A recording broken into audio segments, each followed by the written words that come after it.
Unified 911, anong matutulong namin sa'yo? Anya ti maitulog mi ken kaapon. Anong may tatabang ko sa Unsay imo? akong ikatabang nimo? Ngini makadabang na misal ka no.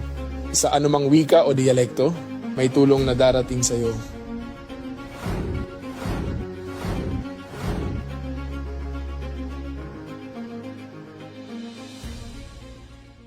Lilingkod sa bawat Pilipino at magbibigay ng tamang impormasyon para sa tahimik at maayos na Pilipinas. Police News Network, alagad ng batas, tagapagtaguyod ng balitang pulis, sandigan ng mamamayan, patnubay ng katotohanan.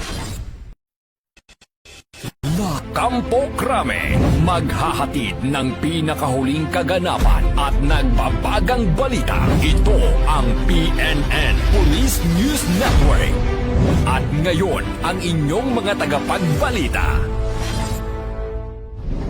Magandang araw, bagong Pilipinas. Ako ang inyong alagad ng batas, tagataguyod ng Balitang Pulis. Ako po si Patrolwoman Melin Loquias ng Eastern Police District ng NCRPO. Maghatid sa inyo ng tamang balita, kwento ng pulis at serbisyo para sa mamamayan. At ito ang PNP News Online, ang pangunahing balita ng Police News Network, alagad ng batas, tagataguyod ng Balitang Pulis.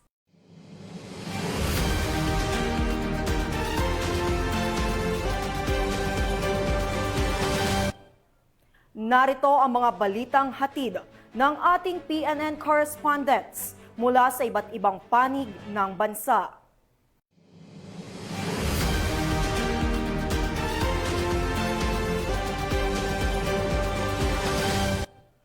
Mahigit kumulang 1.7 million pesos na halaga ng iligal na droga ang nasabat sa operasyon ng pinagsanib puwersa ng Philippine National Police at Philippine Army sa Maguindanao. Nakatutok dyan si Patrolwoman Fe Marie Octaviano. Matagumpay na nasabat ng magkasanib puwersa ng Philippine National Police at Philippine Army ang isang 26 na taong gulang na lalaki na may dalang aabot sa 1,000,000 at 700,000 pisong halaga ng shabu sa Barangay Tunggol, Dato, Montawal. Ayon sa Police Regional Office Bar, tinangkapang tumakas ng sospek na si alias Malik nang mapansin ng mga operatiba ngunit agad itong nahabol at naaresto. Nasamsam sa kanya ang mahigit 200 gramo ng shabu at isang hindi lisensyadong baril. Nasa kustodiya na ng kapulisan ng sospek at nahaharap sa kasong paglabag sa Comprehensive Dangerous Drugs Act of 2002. Ang mabilis at koordinadong aksyon ng kapulisan ay patunay ng bagong PNP para sa bagong Pilipinas. Serbisyong mabilis, tapat at nararamdaman.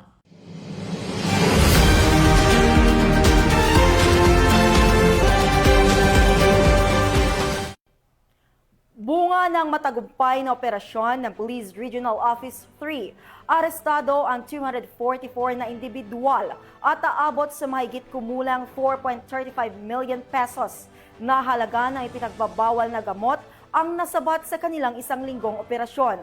Tinutukan niya ni Patrolman Adrian Dayao.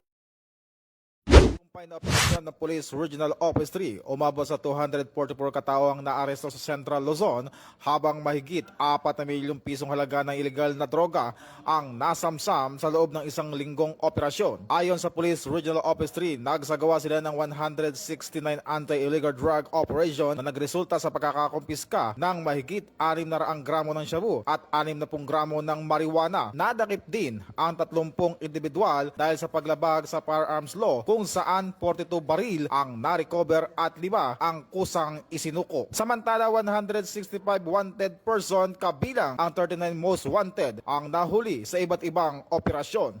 Tiniyak ng PRO3 na magpapatuloy ang matagumpay at pinaigting na operasyon ng pulisya katuwang ang komunidad upang mapanatili ang kapayapaan at kaayusan sa buong Central Luzon. Ito ang bagong PNP para sa bagong Pilipinas, serbisyong mabilis, tapat at nararamdaman.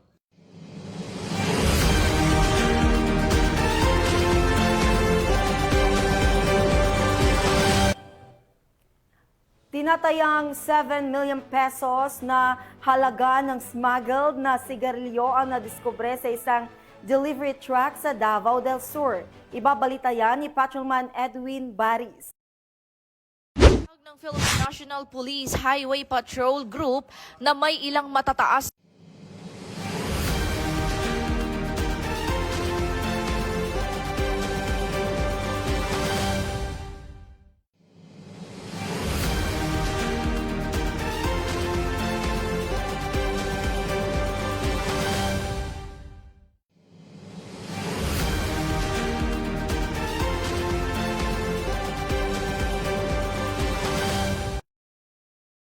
Ang 7 million pesos na halaga ng smuggled na sigarilyo na diskubre sa isang delivery truck sa Davao del Sur. Ibabalita yan ni Patrolman Edwin Baris.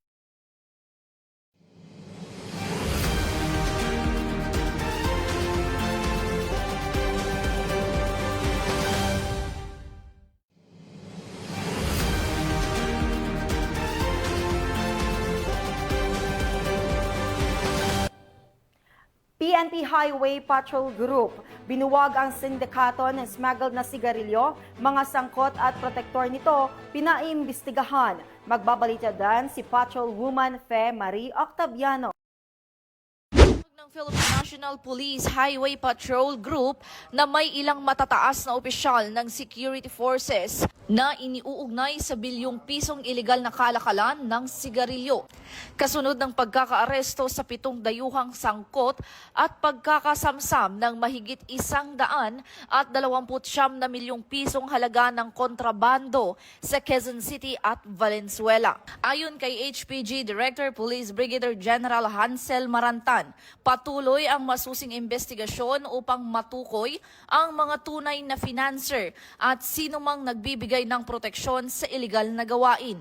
Binigyang diin din ng PNP na walang sino man ang ligtas sa batas at tuloy-tuloy ang kampanya laban sa smuggling at katiwalian upang maprotektahan ang mamamayan at ekonomiya ng bansa. Ang hakbanging ito ay patunay ng paninindigan ng kapulisan sa bagong PNP para sa bagong Pilipinas. Serbisyong mabilis, tapat at nararamdaman.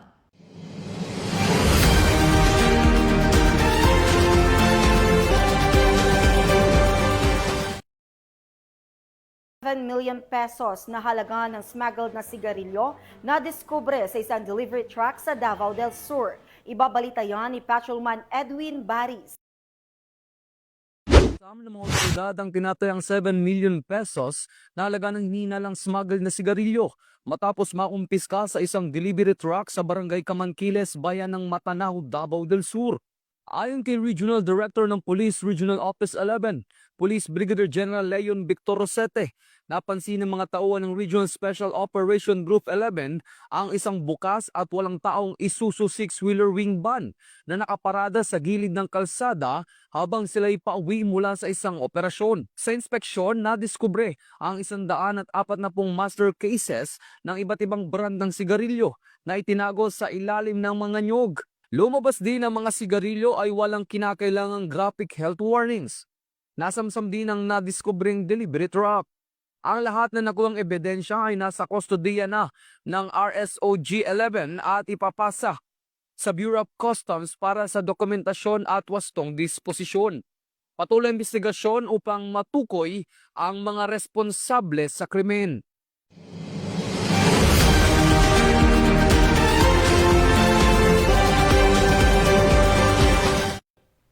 Lalaki arestado matapos maaktuhan na naglilinis ng kanyang baril sa gilid ng kalsada ng mga nagpapatrolyang pulis sa Quezon City. Ibabalita yan ni Patrolman Don Brosas. Aresto ng QCPD Police Station 16 ang isang lalaki matapos mahuling naglilinis ng loaded 38 caliber revolver sa barangay Pasok Putik nitong Lunes. Kaugnay ito sa isang house robbery noong nakaraang Biyernes kung saan kinuha ng sospek ang 2 bisikleta, 25 pares ng sapatos, personal na gamit at 15,000 pesos cash. Nahuli siya gamit ang CCTV footage at mga tattoo. Aminado ang sospek na ginawa niya ang krimen dahil sa kawalan ng trabaho. Nakasaad sa record ng pulisya na dati na rin siyang nakulong sa illegal drugs at gambling. Kasalukuyang nasa kustodiya ng QCPD Police Station 16 ang sospek at sasampahan ng kaso ng robbery at illegal possession of firearms. Ito ang bagong PNP para sa bagong Pilipinas. Serbisyong mabilis, tapat at nararamdaman.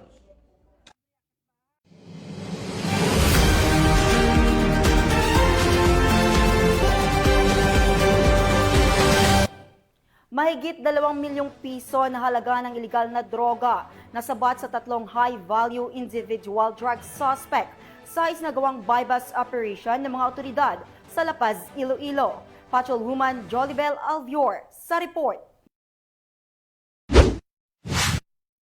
Arestadong 3 high-value individual sa isang buy-bust operation na isinagawa ng Iloilo City Police Office City Drug Enforcement Unit sa Lava Street, Villahermosa Subdivision, Zone 4, Barangay Baldoza, La Paz, Iloilo, bandang alas 3:40 ng hapon, nito lamang ika-20 ng Enero taong kasalukuyan. Kinilala ang mga suspect na sina alias Strokey, 43 taong gulang, walang trabaho at pangunahing target ng operasyon, may asawa at 2 anak, residente ng Purok 3, Barangay Kalingao, Buena Vista, Guimaras, at pansamantalang naninirahan sa Zone 4, Baldoza, La Paz, Iloilo, alias Cyril, 46 na taong gulang, tiyuhin ng pangunahing target, isang construction worker, may asawa at residente ng East Baluarte, Molo, Iloilo, alias Benjo, 38 taong gulang, pahinante, residente ng Barangay 6, Bacolod City, at pansamantalang nakatira sa bahay ni Strokey sa Baldoza, La Paz, Iloilo. Ang operasyon ay pinamunuan ni Police Captain Roque Jimeno III, Officer in charge ng ICPO CDEU. Sa isinagawang buy-bust, nabili kay alias Strokey ang isang sachet ng hinihinalang shabu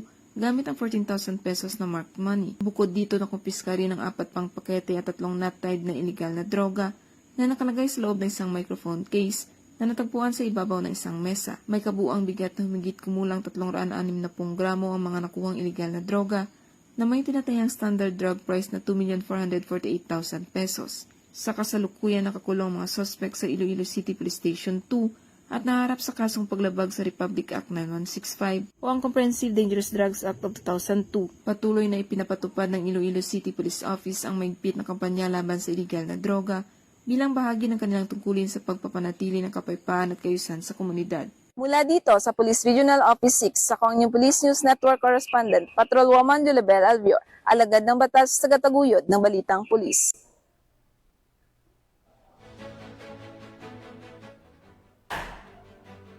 At para sa huling balita, 2 lalaki na sangkot sa snatching sa Maynila, arestado ng pulisya. Magbabalita dyan si Patrolwoman Don Brosas. Estado ang 2 lalaki na edad 20 at 26 na sangkot umano sa snatching sa Padre Burgos Avenue, Manila, madaling araw ng Sabado, ika-17 ng Enero. Ayon sa 22 anyos na biktimang si alias RJ, pauwi na siya mula sa trabaho nang makisakay sa isang tuktok. Pagbaba niya, nasinabayan siya ng isa sa mga sospek at bigla umanong hinablot ang kanyang cellphone bago tumakas. Sa isinagawang follow-up operation, naaresto ng pulisya ang sospek at ang driver ng tuktok sa Port Area, Manila, kinabukasan ng umaga. Ayon kay Police Lieutenant Colonel Alfonso Saliguma III, hepe ng Ermita Police Station, aminado ang mga sospek at may dati na umanong record ng pagnanakaw. Bukod sa kasong theft, mahaharap din si alias Jason sa kasong illegal possession of firearms matapos makuhanan ng pen gun. Kasalukuyang nakakulong ang 2 sa Ermita Police Station. Ito ang bagong PNP para sa bagong Pilipinas. Serbisyong mabilis, tapat at nararamdaman.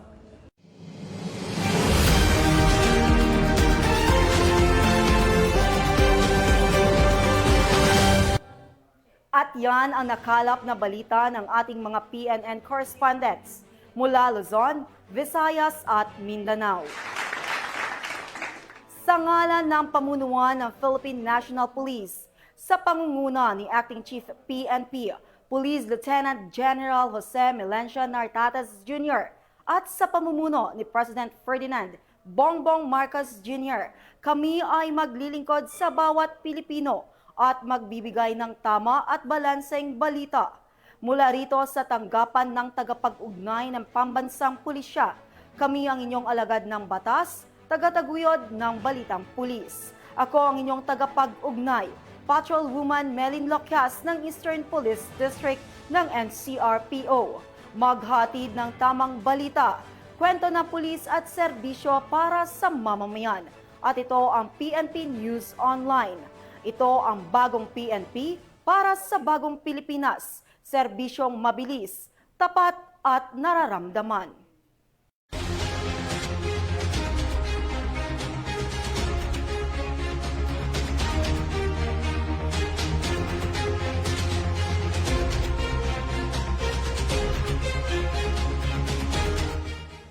Police News Network, alagad ng batas, tagapagtaguyod ng balitang pulis.